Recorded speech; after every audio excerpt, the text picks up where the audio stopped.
Pain heals. Chicks dig scars. Glory lasts forever. Your favorite company and mine, Nike, is back and at it again. We have some things we have to talk about. And of course, it is going to be tied into their greatest fumble of all time, and that is Caitlin Clark. Just a reminder of what is going on. And I bring this up for a couple of recent pieces of news within Nike. As we can see here, Nike stock. This was just posted a couple days ago. 8.5-year low. The stock is down 70% since their high in 2021. What happened in 2021? Did Nike get a little more politicized, and start, I don't know, giving out $70 million to people like Colin Kaepernick, which, regardless if you agree or disagree, I think we can all say that whatever a big corporation did in that regard, they were going to alienate a lot of people on either side. But it says they abandoned their core customer, they abandoned core wholesale distribution, they neglected the running category, and the competition swooped in and they sold women out. Not to mention their China business took a nosedive. Go woke, go broke is far too simplistic to sum up their mistakes, but they did that too. Now you've got better options. Yeah, there's a whole lot Nike did wrong, and that is, as these are mentioned here, like outside of anything political. But the Caitlin Clark stuff is a great example of, on a smaller scale, of the kind of mistakes and decisions Nike were making that were not, unfortunately, about what is best for business, which of course means what is best for their customers. We had what was last year's Super Bowl ad where they minimized Caitlin Clark. We talked about her entire rookie year. Nike basketball didn't put out a single tweet about Well, there might have been one. Correct me if I'm wrong, but I remember looking back at the time doing a video at it because they were so in on Paige Becker's rookie year, and quickly had these beautiful shirts. They had a really crappy shirt for Caitlin Clark that a 3-year-old could have made. The whole drill. I don't want to go revisit all of that again. I want to lock into what is going on right now, of which we have this. Juju Watkins set to launch her first Nike signature shoe, Juju Silver Lining, this summer as the first athlete under LeBron James' NXXT brand. So this happened quick, folks, right? For those, again, we had a whole lot of weirdos with the excuse about, it takes a long time to do a signature shoe, and Caitlin's so involved and she's making changes. And no. LeBron James, I believe, was signed to Nike in May. When he made his debut later that year in October in the NBA, he had a signature shoe.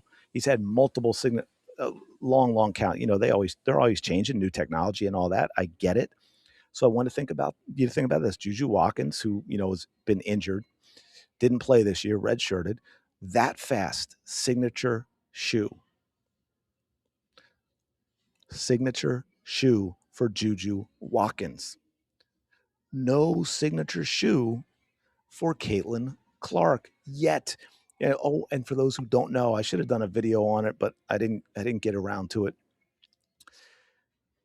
It was originally, well, not originally, after delay, it was going to be this spring. Remember that? This spring. Now it looks like it's going to be the holiday season of 2026. So I want you to think about this for a second. Let this sit in. Nike, who thanks to NIL, already had a contract with Caitlin Clark in college. Caitlin Clark is now entering her third year in the league, the biggest name in women's basketball history. Global icon, outsold her rookie year. I think outsold. I forget the number off the top of my head, but I know one of you all know. I'm not going to look it up. I'll just say top 5. I think she might have been second or third. If you put the NBA and the WNBA together, that's how many jerseys she was selling. We all know all the Wilson basketball launches and the selling. We know the record number for every time a new Caitlin Clark trading card was released, especially like the one-to-ones with the signature and the auctions, talking about 50, 80, 100, 200, 300, 400. I forget, the record was like $600 and some $1,000 for one card. I mean, we could go on and on about the insane popularity of Caitlin Clark, and not just in the US, but around the world. And yet now there won't even be a signature shoe for Caitlin frickin' Clark until after she has already had 3 years in the WNBA. You know, that's a career for a lot of people. Not necessarily a career for a star unless they have a season-ending injury, but think about all of the money that Nike has left on the table simply because, and this is opinion, this part, right? So be clear, but in my opinion, she wasn't the right type of athlete in terms of what they thought of her fan base in order for them to fully get behind the Caitlin Clark phenomenon. It was more that they wanted to lock her up in a long-term deal, which, by the way, per year, she got less than, I think it was Under Armour. It was absolutely should have signed with Under Armour, but she grew up with a Nike was everywhere type of thing. I want to be a Nike athlete, blah blah blah. Not paying attention to all the awfulness surrounding Nike and their use of certain kinds of labor that no decent human being should like, and all of these other things. So I get why she signed it. Plus, maybe at that time you're thinking, oh, 8 years. I mean, that part is true. I know I'm going to get into an area where some people are going to get upset, but again, men and women are different. I dealt with this being really involved in not involved in actual negotiations, but in dealing with the U.S. women's national team and their fight for equality with the men's national team in terms of pay and this and that. And it turns out they had actually been offered the same exact deal as the men, but they turned it down. And the deal they took, the differences between the two deals was the deal they took was going to be less at the top end, but also more security in terms of what they were getting, right? The men could get more if they took the men's type of deal, but there was also risk of them getting less.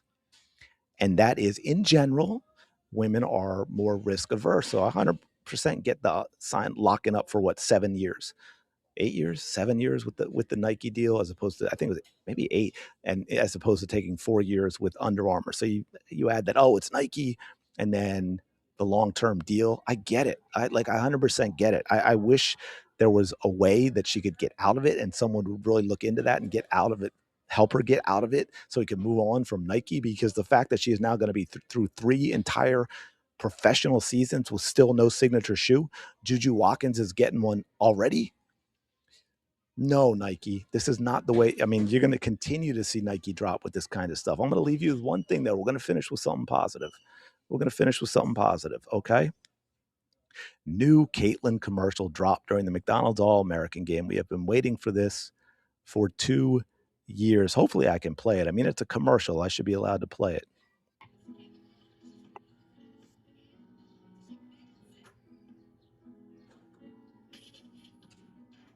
A connection you can count on from just about anywhere.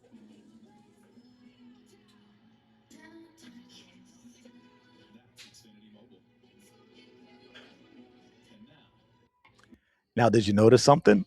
I tricked you, didn't I? Not even a Nike commercial. By the way, that was as loud as the sound could go. Obviously, it looks like it was filmed off TV. But there you go. Everyone else but Nike is jumping on the Caitlin Clark train. Let me know your thoughts in the comments below. Do you actually expect Nike to release the shoe? Or are we going to see another delay? Smash the like button, subscribe. Really do appreciate it. Shout out to the 19. Go have the day you deserve. I will talk to you later.